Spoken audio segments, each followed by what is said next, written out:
할렐루야. 주의 선하신 은혜가 우리 사랑하는 모든 교우들과 함께 하시기를 간절히 축원합니다. 우리가 함께 기도하시도록 하겠습니다. 사랑하는 하나님 아버지 감사합니다. 부족하고 불의한 저희들을 사랑하셔서 우리 주님의 보혈로 우리를 정결하게 하시고 또 무더위와 코로나19로 인한 여러 가지 어려운 상황에서도 저희들로 하여금 그것들을 능히 감당하게 하시고 이제는 주님의 거룩한 날 아침에 저희를 주 앞에 불러 모으신 것을 인하여 감사합니다. 비록 비대면으로 드리는 예배지만 우리가 주 앞에 나와 예배할 때 주께서 이 예배를 기뻐 받아주시니 또 특별히 이제 주의 말씀을 듣고자 하오니 성령님 우리 가운데 임재하셔서 주의 말씀을 깨달아 알게 하여 주셔서 우리가 이제 하나님 나라의 백성으로 우리의 삶과 가정과 직장을 세워나가는 데 부족함이 없도록 우리를 인도하여 주옵소서. 주 예수 그리스도의 이름으로 기도드립니다. 아멘. 오늘 우리 읽으신 하나님 말씀은 베드로전서 1장 1절부터 2절의 말씀입니다. 제가 받드리겠습니다. 예수 그리스도의 사도 베드로는 본도, 갈라디아, 갑바도기아, 아시아와 비두니아에 흩어진 나그네 곧 하나님 아버지의 미리 아심을 따라 성령이 거룩하게 하심으로 순종함과 예수 그리스도의 핏부림을 얻기 위하여 택하심을 받은 자들에게 편지하노니 은혜와 평강이 너희에게 더욱 많을지어다. 세상을 살아가다 보면은 그냥 평범한 편지도 있지만 또 사람들에게 많은 사랑을 받고 또 그 가치를 인정받는 편지들이 있습니다. 제가 찾아보니까 지금까지 인류 역사상 가장 값비싼 편지는 2013년에 605만 9,750달러, 우리나라 돈으로 약 65억 원에 낙찰된 노벨상을 받은 생물학자 프란시스 크릭이 DNA 나선형 구조를 발견한 후에 이 사실을 자신의 아들에게 이렇게 편지를 써서 알린 그 편지였다라는 것을 알게 되었습니다. 편지는 누가 썼느냐, 또 그 편지에 어떤 내용이 담겼느냐에 따라서 그 가치가 달라지게 되는데 신약 성경의 많은 분량의 이 편지들로 채워져 있다는 것을 우리는 잘 알고 있습니다. 오늘 우리가 지금 살펴보고자 하는 베드로전서도 바로 편지라고 할 수 있는데 이 베드로전서의 가치는 과연 얼마나 될까요? 신약 성경학자인 시슬라스 스피크는 그의 베드로전서 주석 서문에 이와 같이 베드로전서의 가치에 대해서 말하고 있습니다. 베드로전서는 기독교 신앙과 그 신앙으로 감화된 행위에 대한 신약의 압권이자 결정판으로서 목회서신의 본보기가 될 만한 모범이다. 이렇게 말하므로 베드로전서의 가치가 얼마나 훌륭한가를 드러내고 있습니다. 수많은 믿음의 선진들이 이 하나님의 말씀을 통하여 또 베드로전서를 통하여 자신의 삶을 향한 하나님의 뜻을 이해하고 또 자신이 처하고 있는 상황들을 이겨낼 수 있는 지혜와 힘을 얻었던 것처럼 우리 등대교회가 이 베드로전서를 묵상함을 통해서 우리를 향하시고 우리 교회를 향하신 하나님의 뜻을 분별하고 또 우리가 이 땅에 어떻게 살아갈지를 깨닫고 발견하고 또 힘을 얻는 그런 복된 시간이 오늘 시작되는 베드로전서를 살펴보는 그러한 시간들로 가득 찰 수 있기를 간절히 소망해 봅니다. 오늘은 베드로전서를 살펴볼 때 본문 자체보다는 베드로전서에 대한 서론적인 그러한 것들을 살펴보려고 하는데 첫 번째는 베드로전서는 성령의 감동을 통해 베드로 사도에 의해 보내진 편지라는 것입니다. 베드로전서 말미에 기록된 베드로전서 5장 12절 말씀은 베드로 사도가 베드로전서를 어떤 방식으로 쓰고 있는지를 이해하는 데 많은 도움을 주고 있습니다. 이 말씀을 찾아보면 내가 신실한 형제로 하는 실루안으로 말미암아 너희에게 간단히 써서 보내고 이것이 하나님의 참된 은혜임을 증언하노니 너희는 이 은혜에 굳게 서라라고 말씀하고 있습니다. 실루안으로 말미암아 너희에게 간단히 써서 보내고 라는 이 말은 베드로전서가 실루안이라는 사람을 대필자로 삼아서 기록되어졌다는 사실을 말해주고 있습니다. 이 실루아노가 성경에서 사도 바울과 동행했던 신라인지는 확실하지 않지만 베드로의 말을 들어보면 이 실루아노는 베드로가 자신에게 주어진 성령의 감동을 전할 수 있을 만큼 그리고 그것을 분명하고 오류 없이 전할 만큼 신실한 형제였던 것은 확실합니다. 어떤 사람들은 실로암으로 말미암아라는 이 구절 때문에 이 베드로전서가 베드로의 작품이라기보다는 베드로의 권면과 보증을 통해서 만들어진 실로암의 작품에 가깝다라고 말하고 있지만 이것을 그런 식으로 확대 해석할 필요는 없습니다. 왜냐하면 구약성경을 보게 되면 에레미야서나 또 신약성경에서는 사도 바울의 로마서를 볼 때에도 대필의 형식의 글들이 쓰여지고 있는 것을 우리가 발견할 수 있기 때문입니다. 예를 들어 에레미야 45장 1절 말씀을 보게 되면 유다의 요시야 왕의 아들 요아김 넷째 해에 네리야의 아들 바룩이 에레미야가 불러주는 대로 이 모든 말을 책에 기록하니라. 그때 선지자 에레미야가 그에게 말하여 이르되 라고 말하므로 에레미야서 또한 그 말의 일정한 부분이 바로 바룩에 의해서 대필되어졌다는 것을 우리에게 보여주고 있습니다. 또 로마서 16장 21절 22절을 보게 되면 나의 동역자 디모데와 나의 친척 누기오와 야손과 소시바다가 너희에게 문안하느냐. 이 편지를 기록하는 나 더디오도 주 안에서 너희에게 문안하노라 라고 함으로써 로마서 또한 더디오를 통하여서 대필되어졌다는 것을 말해주고 있기 때문에 굳이 실로암으로 말미암아 라는 이유로 이 베드로전서가 베드로의 작품이 아니다라고 말하는 것은 받아들일 필요가 없다라는 것입니다. 우리가 두 번째로 베드로전서에 대해서 생각해 볼 수 있는 것은 베드로전서는 1절에서 밝히고 있는 것처럼 본도, 갈라디아, 갑바도기아, 아시아와 비두니아에 있는 신자들과 교회들에게 보내지는 편지라는 사실입니다. 이 지역들에 대해서는 두 가지 견해가 있습니다. 하나는 이 지명들이 로마의 행정구역인 주를 의미한다고 한다면 이 지역들은 남쪽 연안을 따라가는 타우루스 산맥의 북쪽에 해당하는 소아시아 지역, 오늘날의 터키 전 지역을 의미하는 것으로 볼 수가 있습니다. 또 하나는 이 지명들이 앞에서 본 것처럼 로마의 행정구역을 의미하는 것이 아니라 그저 일반적인 지명에 불과하다라고 한다면 베드로 사도가 언급하고 있는 지역들은 바울 사도가 사역했던 지역들, 예를 들면은 비시디아 안디옥, 이고니온, 루스트라, 더베를 배제한 지역들을 의미하는 협소한 지역들이라고 할 수 있습니다. 흥미로운 것은 베드로 사도가 보내고 있는 베드로 사도의 편지를 받고 있는 이 지역들이 위치하고 있는 지형학적인 특징입니다. 이곳들은 해안지역, 산맥, 고원, 호수, 하천 등 다양한 지역적 특성을 지닌 지역들입니다. 그리고 그 지역적 특성 때문에 예를 들어 갈라디아는 그 언어를 사용할 때 고로를 사용하였고 루스드라는 루가오니아라는 언어를 사용하였고 또 이 지역들에는 원주민과 디아스포라 유대인, 또 헬라인, 그리고 동양인 등 다양한 혈통을 가진 사람들이 다양한 윤리적 기준을 가지고 또 서로 다른 언어들과 생활 습관, 또 상이한 종교적인, 정치적인 배경을 지니고 살아가는 지역들이라는 것을 우리가 발견할 수 있습니다.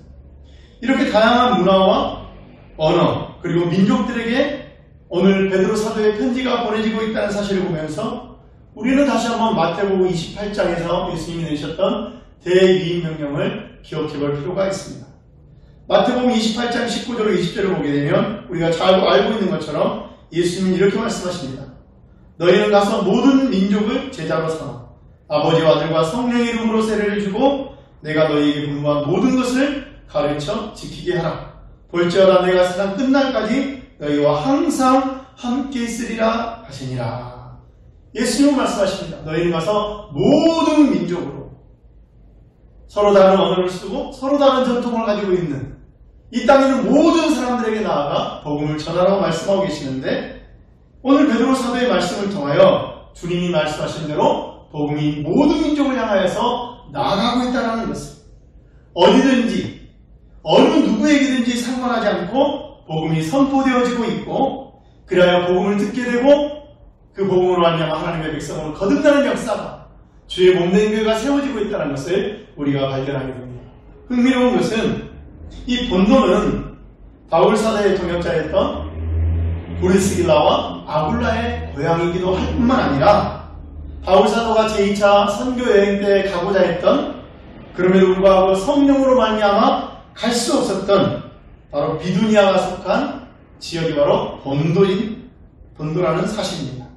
사도행전 16장 6절로 7절을 보게 되면 성령이 아시아에서 말씀을 전하지 못하게 하시거늘 그들이 부르기아와 갈라디아 땅으로 다녀가 무시아 앞에 이르러 비두니아로 가고자 예수되 예수의 영이 허락하지 아니하시느니라, 이렇게 말씀하고 있습니다.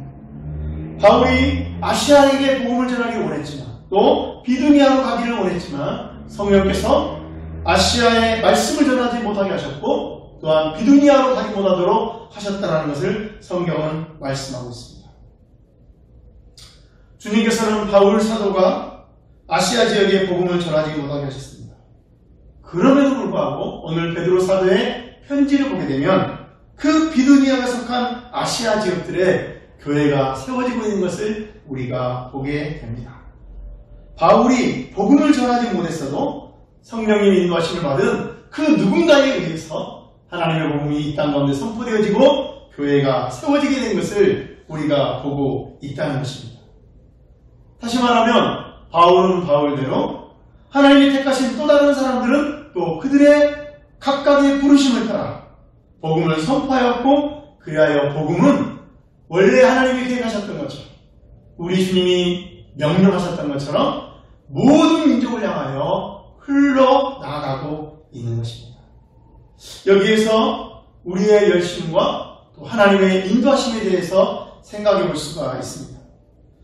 우리는 주님을 사랑하는 만큼 이왕이면 우리 자신이 주님을 위한 일에 중심에 설 수 있기를 바라고, 또 이왕이면 주님 안에서 무엇인가를 이루어드릴 수 있는, 이왕이면 보다 가치 있고 큰 일을 이루어드리는 그러한 사람들이 되어지기를 원하고 그런 교회가 되어지기를 원합니다.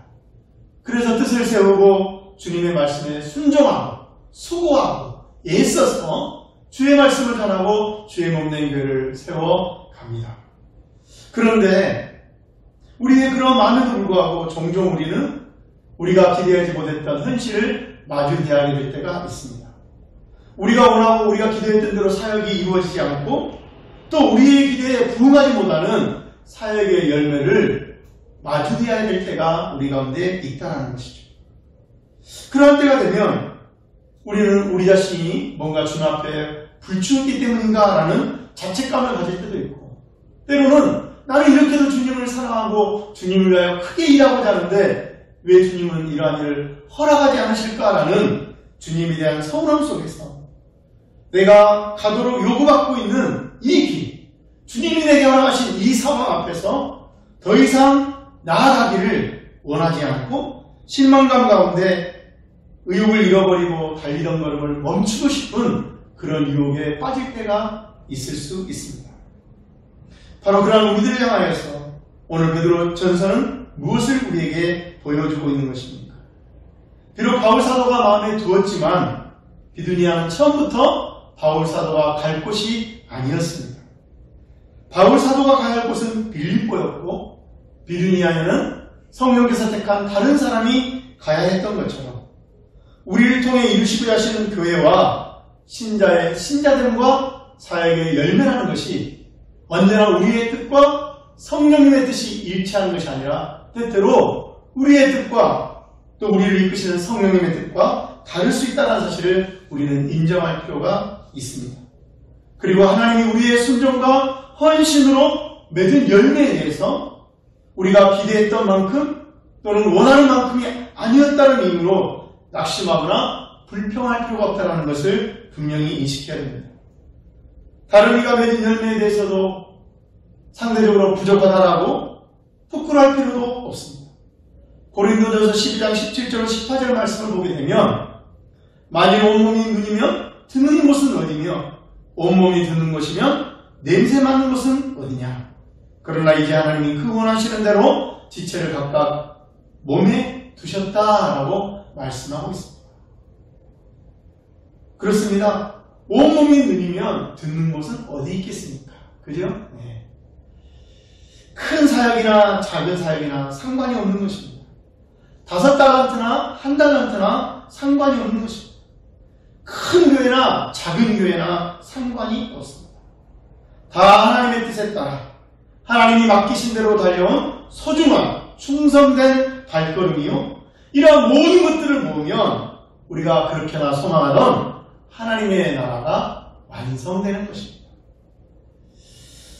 어차피 우리가 우리 자신을 드러내기 위하여서 사역을 하고 교회를 세운 것이 아닙니다. 우리가 고백하는 것처럼 우리는 우리의 주님의 이름이 드러나기를 원했고, 주님의 보편적 교회가 이 땅 가운데 힘있게 세워지기를 원하여서 이제까지 달려왔습니다. 우리의 믿음의 삶을 여기까지 이끌어 왔습니다.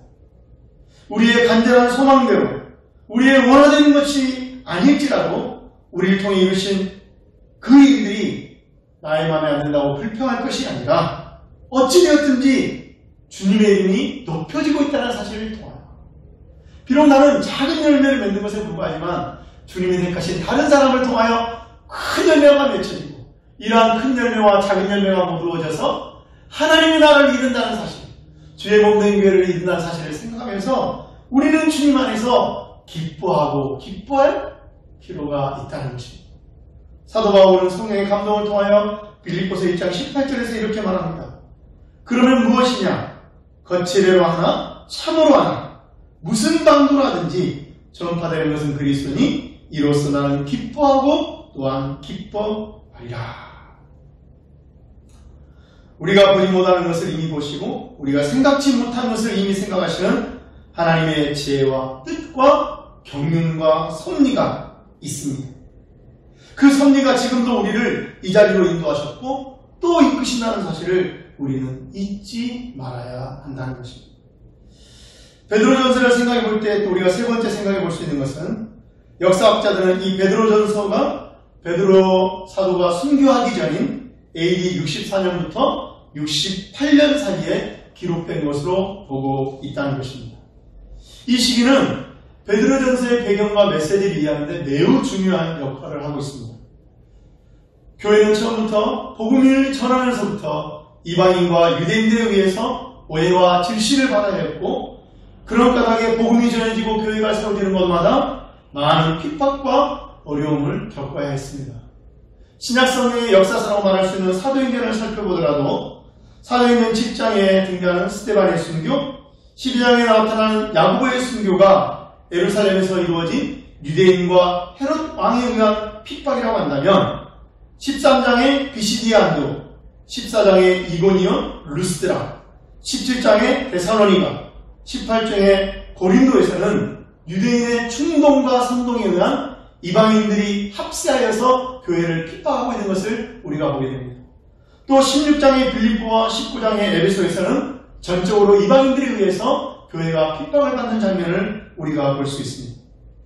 그런데 이제 사도 베드로가 이 베드로전서를 쓰고 있을 즈음에는 이 핍박의 양상이 바뀌어지고 있었습니다. 바로 로마 제국이라는 국가 권력에 의해서 교회에 대한 핍박이 시작했다는 것입니다. AD 64년에 로마에서는 대화재가 일어났습니다. 이 대화재로 말미암아 로마의 시민들이 분노하자 로마 황제였던 네로 황제는 이 방어의 책임을 기독교인들에게 돌리고, 그래야 해서 로마 시민들의 분노를 기독교인들이 받도록 하였습니다. 그래야 로마에 있었던 많은 교회와 또 신자들이 순교를 당하는 어려움이 있었고, 바로 이 네로 황제 때에 AD 68년경에 바울 사도와 또 그리고 얼마 되지 않아서 베드로가 로마에서 순교한 것을 교회의 역사는 우리들에게 말해주고 있습니다. AD 81년이 되면서 도미티안 황제는 자신의 즉위와 더불어 자신을 주님이시자 하나님으로 부르도록 요구하였고, 그리고 이 시기에 요한 사도는 반모섬에 갇히게 되었던 것을 우리는 알고 있습니다. AD 167년에 될 때 마르쿠스 아우렐리우스 황제는 168년의 칙령을 통해서 아시아 지역과 리옹과 비안에서 황제 숭배를 강요하고, 이 황제 숭배를 거부한 기독교인들을 고문하고 처형하도록 명령하였습니다. 또 AD 202년이 되면 septimius severus 황제는 유대교나 기독교로 개종하는 것을 공식적으로 금지하는 칙령을 내리고, 또 이러한 칙령을 어떤 단순한 지역이 아니라 로마 전역에 내림으로써 특정 지역이 아니라 이제는 로마 지역 전체에 기독교에 대한 핍박을 시작하고 있는 것을 우리에게 보여줍니다. AD 249년 데키우스 왕경은 로마의 신들에게 제사를 드렸다는 증명서를 모든 로마 제국의 시민들이 가지도록 요구하였고, 이 증명서를 가지고 있지 않거나 또한 이 이교에 대한 제사를 거부하는 자들은 사형에 처하도록 하므로 많은 순교자가 교회에서 나타나게 되었습니다. AD 303년에 디오클레시아 황제 때 지금까지 내렸던 어떠한 박해보다도 더 큰 박해와 핍박이 이루어지게 되는데, 예배당을 파괴하고 집회를 금지하고 성경을 불사르고 모든 공직에서 기독교인들을 쫓아내고 교회의 지도자들을 강제로 이교 제사에 참여하게 하는 등 이러한 핍박을 시행했습니다. 그리고 그의 부재였던 갈레리우스는 304년에 칙령을 통해서 일주일 중 하루를 제사하는 날로 정하고, 이 제사를 거부하는 자는 사형에 처하거나 강제 노역에 처하도록 하였습니다. 마침내 AD 313년 콘스탄틴 왕제에 의해서 종교에 관한 관영의 칙령이 내려지기 전까지 교회는 약 250년 동안, 네로 황제로부터 시작해서 약 250년 동안 핍박의 시절을 보내야 했던 것입니다. 베드로전서는 유대인과 이방인들의 오해와 질투로 인한 교회의 핍박만 아니라 로마 제국 차원에서 이루어지는 교회에 대한 핍박이 시작되는 즈음에서 지금까지 겪어야 했던 고난과, 그리고 이제 교회가 앞으로 겪어야 될 고난을 미리 바라보면서 보내지고 있는 편지라고 할 수 있습니다. 바로 그런 맥락에서 베드로전서에서 가장 특징적으로 살펴볼 수 있는 단어가 하나 있는데, 바로 고난을 받다라는 의미를 지닌 헬라어 동사 파스코라는 동사입니다. 이 파스코라는 단어는 베드로전서에만 무려 12회가 사용되어지고 있는데, 신약성의 다른 모든 성경을 합치한다 할지라도 이 파스코가 11회에 사용되었다는 것을 비교해 볼 때 베드로전서가 얼마만큼 고난에 대하여서 몰두하고 있는지를 우리가 알 수 있고, 바로 그러한 사실로 인해서 이제 성경에서는 베드로 사도를 통하여 성도들이, 교회들이 이 땅에서 겪고 있는 고난과 또 장차 받게 될 고난에 대하여서 그 고난의 의미가 무엇이며 그 고난의 결국은 무엇이며, 그리고 이 고난을 어떻게 이겨나갈 수 있는지를 이 베드로전서를 통하여 기록하게 하시므로 신자와 교회들을 위로하고 계시는 바로 격려의 편지가 베드로전서라고 할 수 있습니다. 사랑하는 교회 여러분, 우리가 살고 있는 이 시대는 신자로서의 바른 삶을 살기 위해서는 여러 모양으로 긴장을 해야 하고 또 구별해야 되고 선택과 포기를 결단해야 되는 결코 쉽지 않은 환경들로 이루어져 있습니다. 개인적인 시간이나 또 가정을 세워가면서 직장 생활하면서 많은 삶의 여정에서 우리가 이미 경험하고 있는 것처럼 신자로서의 올바른 품행을 유지하며 살아가는 것이 갈수록 어려워지고 있고, 바른 신앙을 따라서 살아가기 위해서는 단순히 믿는다는 것으로 족할 수 있는 것이 아니라 진리 안에서 옳고 그름을 늘 분별해야 되는 영적인 긴장감과 부지런함을 요구받고 있는 것이 바로 우리가 살아가고 있는 이 시대입니다. 안으로는 진리를 위조한 그럴듯한 거짓 교훈들을 경계해야 하고, 밖으로는 이 땅을 전부가 아니라고 믿고 살아가는 우리들을 향한 세상 사람들의 비웃음과 멸시와 악의적인 오해를 견뎌내야 되는 때가 바로 이 시대입니다. 문제는 이러한 시대상이 단순히 우리가 살고 있는 바로 지금만 아니라 앞으로 우리가 살아야 될 미래가 되면 될수록 더욱더 우리를 옥죄이고 미혹하고 우리를 넘어뜨리려 할 것이다 라는 것입니다. 바로 이런 모든 여정에 있어서 어떻게 하면 우리가 흔들리지 않고 넘어지되 쓰러져서 주저앉는 것이 아니라 다시 일어설 수 있을 것인가. 바로 그것이 베드로전서에 담겨진 하나님의 위로와 지혜와 교훈에 담겨져 있는 것입니다. 부디 바라고 하는 것은 이제 앞으로 살펴볼 베드로전서를 통해서 우리를 향하신 성령님의 풍성한 은혜로 말미암아 우리에게 주어지신 삶의 여정 중에 만나게 되는 고난의 의미를 새롭게 발견하고 그 고난에도 불구하고 흔들리지 아니하고 우리에게 주신 믿음의 소망을 따라 신자의 삶을 살아가고 주의 몸된 교회를 복되게 세워나가는 우리 모두 될 수 있기를 간절히 축원합니다. 이번 새로운 한 주에도 성령님께서 베드로 사도를 통하여 주의 몸된 교회를 격려하시고 주의 신자들을 위로하시고 힘주셨던 것처럼 저와 우리 사랑하는 모든 교우들에게 그러한 은혜가 충만하여서 주의 선한 은혜로 말미암아 한 주간의 삶이 승리의 삶으로 주를 찬양하고 감사하는 그러한 한 주간으로 고백될 수 있기를 간절히 축원합니다. 기도하겠습니다. 주의 백성들이 어디에 있으며 어떤 상황에 놓여져 있으며 어떤 마음을 가지고 있는지를 아시는 가운데 선하신 은혜를 따라 그 지혜를 따라 그 크신 능력을 따라 주의 백성들을 이끄시는 주의 선하신 은혜를 찬양하고 감사합니다. 사랑하신 아버지 하나님, 베드로 사도가 베드로 전서를 보낼 때 즈음에 주의 몸된 교회가 복음으로 말미암아 주님의 백성들이 복음으로 말미암아 많은 어려움을 직면하고 있었지만 성령께서 그들을 버려두지 아니하시고 말씀하여 주시고 내가 살아가는 시대를 분별하게 하시고 신자의 신자됨을 능히 감당하게 하셨던 것처럼 주여 오늘 그 은혜가 우리 가운데 있기를 간절히 소망합니다.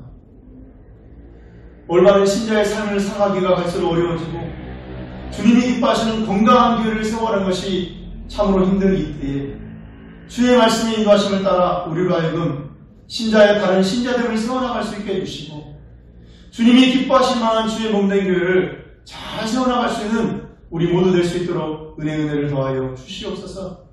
주여 때때로 우리의 바라는 것과 주님의 뜻이 일치하지 아니하여서 우리가 기대하는 것대로 열매를 맺지 못하고 우리가 원하는 만큼 주 앞에 충성되게 복되게 크신 은혜를 갚아드리지 못한다 할지라도 주님이 우리를 이끄시는 대로 또 주님이 우리에게 주신 은혜대로 우리가 나아가고 우리가 맺는 열매에 대하여서 낙심하지 아니하고 자족하며 기뻐하며 감사하며 우리가 모든 것들을 통하여서도 하나님의 영광을 나타내시고 주의 뜻을 이루실 주를 찬양하는 그러한 복된 믿음이 우리의 삶에 있어서 언제나 주 앞에 충성되고 흔들림 없는 신자의 삶을 살아가는 우리 모두 되고 주의 몸된 교회 되도록 인도하여 주옵소서. 주 예수 그리스도 이름으로 기도드립니다. 아멘. 감사합니다. 이번 한 주간도 주의 선한 은혜가 저 우리 모든 교우들에게 함께 하시기를 간절히 축원합니다. 사랑합니다. 감사합니다. 축복합니다.